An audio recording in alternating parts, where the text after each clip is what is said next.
Broadcasting from the business capital of the world, this is the Podcast Business News Network. If you're struggling with some challenges in your life, you want to make some changes, we're going to get you help stat.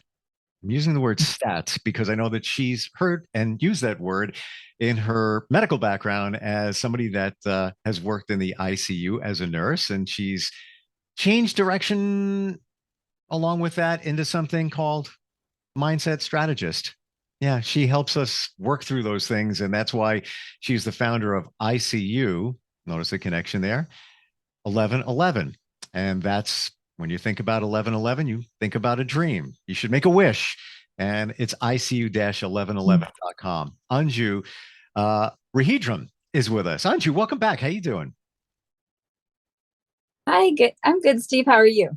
Very well. And we got a lot to talk about today. One of those things is called, I think you called it locus or lotus of control. And we're going to get into that. Am I saying it right? Locus. Yeah. C-U-S. L-O-C-U-S. That's what I thought you said. It sounds like locust, like the little insect. The cicadas. Yeah, the cicada, right. Yeah, but that's not what we're talking about. But the other thing that we want to dig into, tell everybody what you're thinking today. I want to talk about the excellence within us. So we all have some degree of excellence, and I kind of want to help you explore what that is for you. If you've forgotten or you just think you don't have any, you do. Everyone does.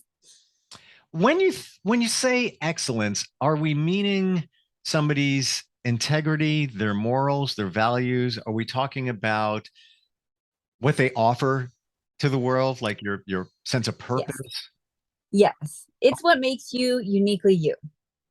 Gotcha. So, and that can transcend into your purpose in life, what you choose to do, the gifts that you bring to others. Yes, exactly that. So in doing that, people forget, first and foremost, just come from the understanding that you do carry excellence within you. So if you come into this conversation assuming that about yourself, what do you think when you think of yourself? What are the things that are excellent about you? And then if you don't know how to find it, I'm just going to ask you a few questions. Gotcha. Are we using me as a guinea pig? Yes. All right. You got me. Go. Okay. So from what I know about you already, you were going to be a syndicated cartoonist, and now you're on radio. So what would you feel? I mean, for you, outside of anything you've done professionally, but not excluding it necessarily, but not just saying that you're defined by that job. That's what I'm saying. You're not that. If your job wasn't an issue, what would you naturally gravitate to just because you enjoy doing it? It would be, I gotta say, doing what I'm doing, because, and I don't want to default to that, because I am thinking of, are there other things there? But I've always wanted to do what I'm doing since I was 9 years old, but I was also drawing. So I was doing both of those things at the same time. And then I started getting more interested in electronics and taught myself, literally had no money. My mom was single, taught myself how to make things, build things. And that's how I actually got my first job. I made my own mixer, and I made up audio and tapes and things like that. So that that's one of the things that I enjoy doing, fixing things, that kind of thing. But that kind of connected into what I'm doing. Like if I hook something up, I don't ask somebody to hook things up for. I just do it myself because I can. I enjoy it. But I wish I could give you another answer, but that is my DNA, man. That is it. It's always been there. It is. Well, it sounds like you found it, right? So you're an assimilator, it sounds like. You find things and you bring them together, and you're a creator in terms of art and communication. You carry a very heavy, strong throat chakra or throat energy, and that's your speaking voice and how well you communicate. What I noticed about you since working with you is you're so good at being inclusive and asking great questions to expand the knowledge or the understanding of whatever the subject is and whomever you're speaking with. Well, I appreciate that. And I have to really be honest with you. I don't even know what I'm doing. But that's the beauty of it. That's what you're naturally excellent. That's my whole point. I don't That's even exactly my whole point. I It's a natural, it's something that's natural. Sure, you've practiced and honed it at this point, but it's something that naturally came to you. You just enjoyed it and you explored it, and it's something you're naturally excellent at. That's exactly my point. I We all have things like that, huh? I feel you're the same way, where in terms of looking at people, challenges that they're dealing with, and a lot of that is based on your past because you dealt with some challenges as you shared last time we got together, and the time before that. That you're intuitively you dissect people very easily and kind of peel those layers back. So I guess that's when you say you found your purpose. I guess that's our purpose. I don't know. We're you know what? I do want to share. Most of us don't look at our purpose as it is because it comes too easy. And we think that, oh, well, that can't be it. It's too easy. It's that I need to work hard. I need to, yeah, of course. Yeah, we work hard. But if it comes too easy, we feel guilty. But Yeah. it's Well, coming things naturally. kind of come back full circle. Yeah. That's another part of life, right? We go through things, creating this life for ourselves, right? According to what we want to do, who we want to be, who we think we should be, how we need to appear for others, Yep. accomplishments, things like that. But then we get to a point, usually in middle age, where we're like, where did I go through all this and all this? I'm covered in all this stuff, accolades, success, failures, whatever it is. You're just covered in stuff the first half of your life. And then the next half of your life, and this could be either way. The other one could have happened first. Then you start trying to uncover yourself and dust off all the things that weren't really you. You accumulated stuff along the way that were cool to have, nice to experience, but they didn't align with you for the second part of what you're doing and what you want to do with yourself and the story you're going to tell and how your story is going to help someone else. So then you come back full circle, and that's what makes us whole. And that's what I'm saying is there's a balance to everything. We have to experience contrasts in life to really, I heard this great quote about a fish doesn't know it's in water until it's out of water, basically, is what they're saying. A fish doesn't really recognize the environment it's in because it's always been in that environment until it's taken out of that environment, the contrast. And then all of a sudden it realizes I can't breathe, that, what's wrong? Something's different here. But this is important because when he gets back in the water, he's like, oh, there's relief. I'm back where I need to be, in my environment where I can flourish. So in our lives, I want to share something with you, just what you said, and I totally believe it and I totally get it. Sometimes it takes an event that you weren't expecting, like the fish got out of water. Something happened. The lake drained, the pool drained. Something happened. Now the fish is floundering, but it doesn't necessarily always mean that the fish wants to go back into the same lake, the same water, because you're back into the same. It knows it needs water. Yes, but maybe not that water. But, yeah. Right? Yeah, exactly. The bowl needs to be cleaned, or it just wants a change of scene, but it does definitely need water. So for you, your water is to create and assimilate and to communicate. You're heavy on the communication, and that translates into, an understanding. Usually communication translates to either trying to get an understanding or help other people understand. So, or even enjoy, like have a sense of joy, like art, usually cartoons and things, make people happy. And so you like to bring joy, and you do bring joy. It's been a joy for me to interview with you because I feel like you're very engaging and you ask great questions and you understand this work. So it's very helpful for me to come on to here, engaged with a person like you and your skill set, your excellence, for me to interview and talk about what I do. But see, if you were make it easy.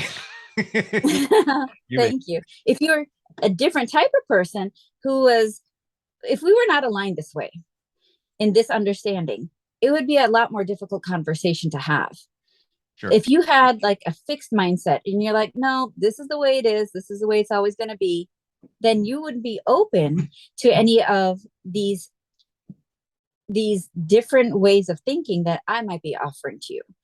And then you wouldn't be open to even considering it, to receive it, to see if it even works, to get out of that water and then have another experience. So you make it easy because you have great insight. You really do, into what people are thinking, what motivates them, what drives them. And I'm going to even back that up because of what you just said before. Sometimes, halfway through our lives, whatever it might be, you realize that maybe this isn't what you should be doing. And that did happen to me.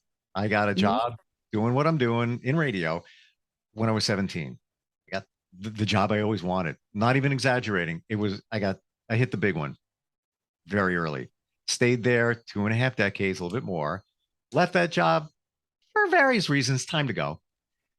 Then I said, you know what? I'm out of that now.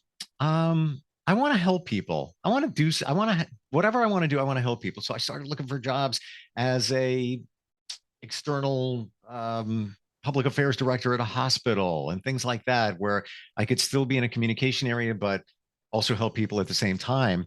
And they weren't panning out. And then somebody said to me, duh, you're doing it anyway with what you were doing in the first place. So 6 months later, I got back into what I'm doing and I'm still here doing it. But you're right. You have that you reevaluate your life sometimes in behalf, mid-age, whatever it is, middle-age. And you realize, like, should I be doing this? Like, is this really what it's supposed to be? But there's you, because somebody reaches out to you, you can help them, like, see the vision of what their purpose really is. Right. It's to uncover their soul, right? We all have this thing within us.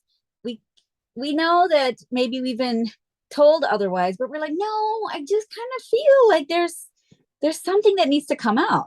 There's something that I was meant to do. There's something I was meant to share. And it all comes from your unique experience. It's not because of how you fit in necessarily. You fit in order to feel accepted. Like you did, you had the nice hair trends, you had the nice cute clothes, the makeup, all that stuff, the certain career maybe to fit in, the education, you have the credentials. I was totally that person in the beginning, and I was trying hard to fit in. And so I got myself hyper educated. I got myself all these, I wanted to be accepted, look a certain way, act a certain way, and feel a certain way. But then I was like, well, am I really being me? I mean, do people see me for me? Do people see my value that I add just for being me? And well, the problem was I didn't see my own value. That's why I was kind of chasing other things outside of myself. And this is where locus of control comes into play. So we have a locus, or what is your kind of your center of control? What guides you? Your guiding principles of control. Is it external things or internal things? The external things are things like your parents, your friends, your community, school, religion, politics. Then your internal locus of control is your knowledge, your feelings, your intuition, your talent, your problem solving, your excellence, your creativity, and ultimately your choices and your decisions. That's your internal locus of control. Ideally, like I was saying, we're a big ball, a circle. So there's two halves. We can't just be unilaterally one side or the other and live a whole life, and be healed and whole, because healed means being whole. So if you are negating one side of this, or just like, no, I am just only following external, I'm controlled totally through my parents and the church and my religious and spiritual, or sorry, political beliefs, then you are kind of making your existence a little lopsided, your spiritual existence a little lopsided. So to get into balance, it's good to get perspective. And what does it mean to get perspective? It's being that fish out of water, facing that discomfort. And once you start talking to people who are different than you and being in environments that you would normally never be in, you change genetically. On a cellular level, there's something that happens within you to adapt to that person, that situation, and glean lessons from that experience, from that air, from that water, from everything you're experiencing in that changed environment. If you want to change your environment. That is a big way to find or uncover different aspects of yourself when you're feeling lost. I know it sounds counterintuitive, but it is a way you find yourself. It's not someone telling you what to do. It's you in a different environment. We're adaptive. We find a way. So then we start to uncover what works for us from either side of what we're talking about, our internal and our external locus of control. 1,000,000,000%. Now, that being said, I don't want to cut you off, but I totally agree with you. It's being out of that, because we're all creatures of habit. So if you're in that same environment, you're not going to see a different perspective, and you're doing your thing. And if you're happy with your thing, God bless you, good for you. But if you feel that I don't feel like I'm fulfilled, I got more. There's more to life. Then you got to get out of that environment. Maybe you got to change that relationship. Maybe you got, and you feel numb inside. Yeah. You feel numb or dead inside when you don't have perspective. Yeah. So, when people have lived a certain way and then life fails them, and like when I say life fails them, like, oh, you took away my spouse, when you have some big life event, you took away my job, I lost my spouse, I lost my house, things like that shake us up. Yep. That could be, I feel like a rupture in your soul, right? But that rupture is because you say things along the way. You're like, man, I wish I was rich. Man, I wish I had a chance to really spread my wings. Okay, then you lose your job. You're like, oh no, wait, I didn't mean to lose my job, but you needed to lose your job to get to that opportunity to spread your wings, maybe. And let's be so, honest. On the way, it ain't gonna be easy. Sometimes it's gonna be a challenge, right? To get to that point. Oh yeah, for sure. So let me just tell you a brief story. So I started off as a nurse, bedside nurse. Then I went into so bedside nurse on a cardiac step down. Then I went into intensive care. Then I get bored every 2.5 years. So I go get educated or change jobs, like laterally. I try to move around within the organization. And I was there for 10 years. So then I got an MBA. So I have a bachelor's of science in nursing, a master's in business, and in healthcare administration. Then with that healthcare administration degree, I wanted to, in that degree program, I learned about healthcare IT. And it was really uncomfortable because I really wanted to go into healthcare management. And then I ended up being a nursing director for Near North Healthcare Corporation, which is in Chicago. And we had 8 facilities at that time, and it was a community organization. And I learned to blossom through that experience. But it was very, very different from being a nurse. So I took these little opportunities, these little steps, but it was scary every time. It didn't end. And then finally, I came to Texas after getting my business degree and everything and working in healthcare IT. And then I worked for Tenet Healthcare Corporation, which is a big 80 hospital, or 78 plus at the time, a hospital corporation, and did healthcare IT, which is very different from bedside. But I got the different degrees so I could support the changes that I was making. So if anyone asked me, oh, are you qualified to do this? Because I know people ask, then I could say, yes, I have the credentials. But there's something equally as important. And that's the same thing with life coaching too. I got certified as a life coach, and the subset is mindset strategy. So that was another thing I wanted to answer. It is a subset of life coaching because there's spiritual life coaching, career life coaching. There's all sorts of life coaching. But mindset management to me was the most impactful because it was my mindset that I learned that my father taught me to hone to get the best out of life. Now, given all this, I spent a lot of time trying to fit in credential wise. but I also had my lived life experience. And this is a lot of the time when you work with coaches, the coach comes from a place of having lived that experience, whatever they're coaching, generally speaking. And for me, I worked a lot with anguish. I had to work through a lot of anguish and being forsaken. So for me, it was important to find empowerment and feeling a sense of happiness, joy, because that's what I correlated with the opposite feeling. And what is that? A contrast. We have to experience one to experience the other is the bottom line. So that is the long story short of how I came into this. So then after I realized I don't necessarily fit in, I've always kind of been weird because I've been very spiritual from a very young age. And I just saw the connections to different things. And as an alchemist of experiences, it was this that helped me stand out. This is my value added. So we have our ability to fit in and our value added. Those are two parts of the same coin as well. So in order to live your best life, you kind of have to push yourself into that discomfort because we're naturally geared to comfort. But the opposite of comfort is often reality. But it's figuring out the reality that makes us happy. The comfort is pleasure, and it's momentary a lot of the time. It can help us get out of something temporarily.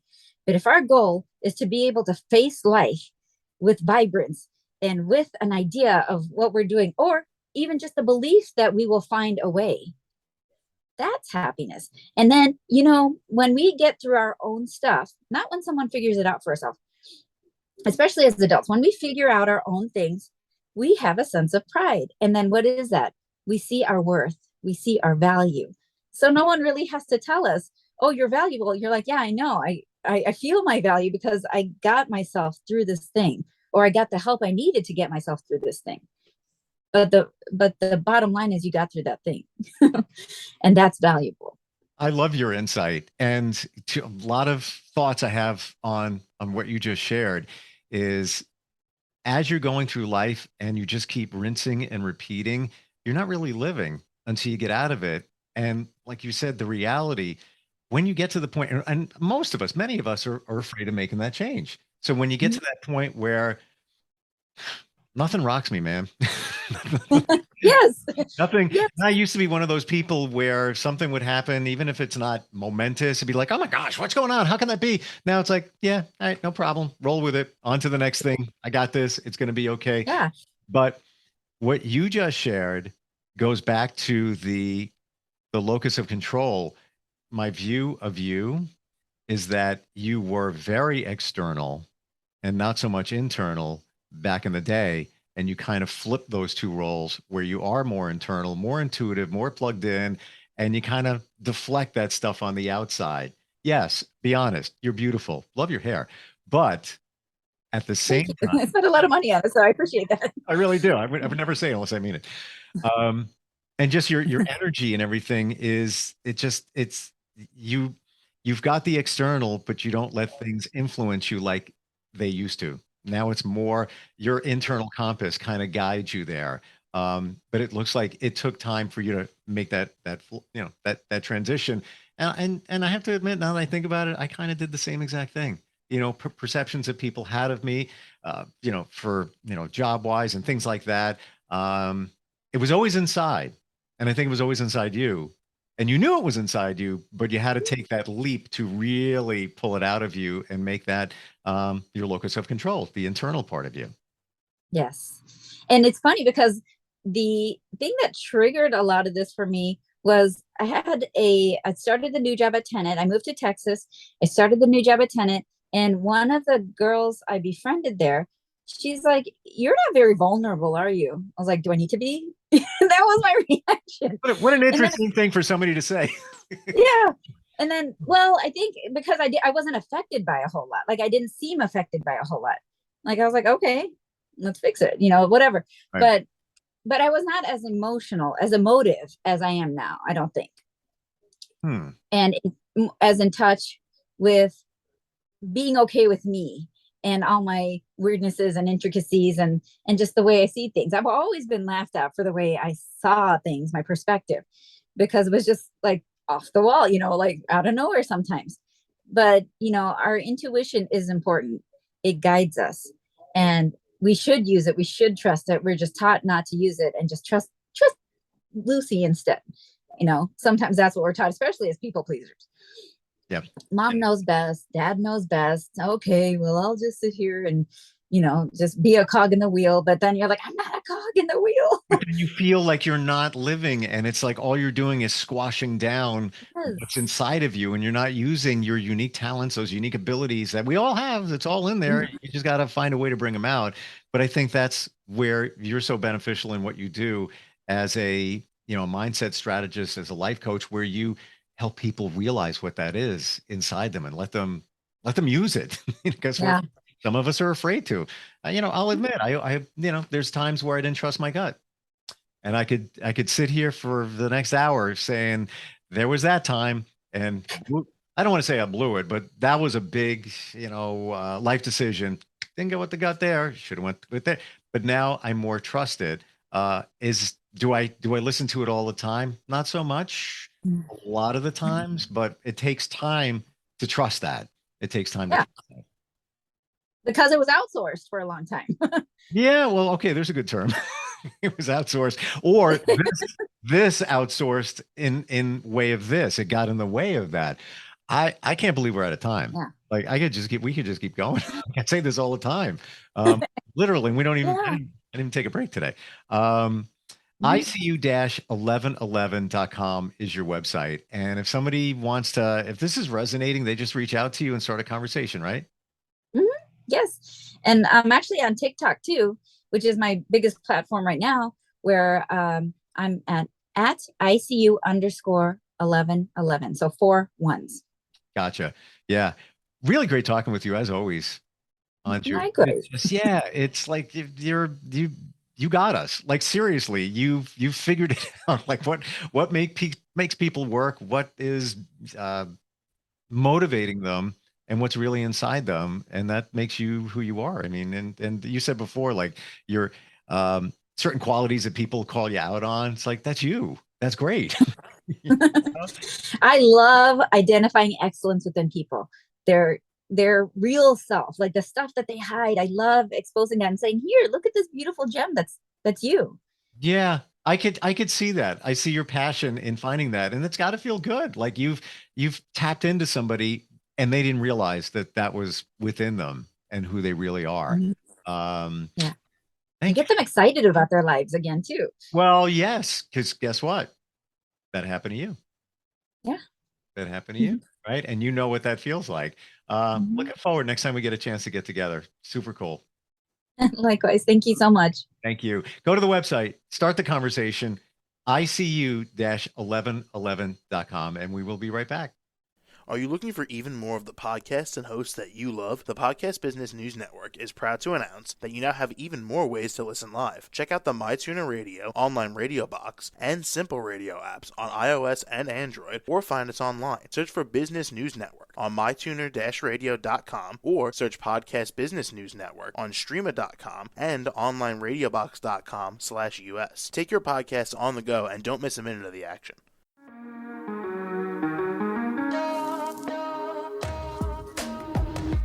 Broadcasting from the business capital of the world, this is the Podcast Business News Network.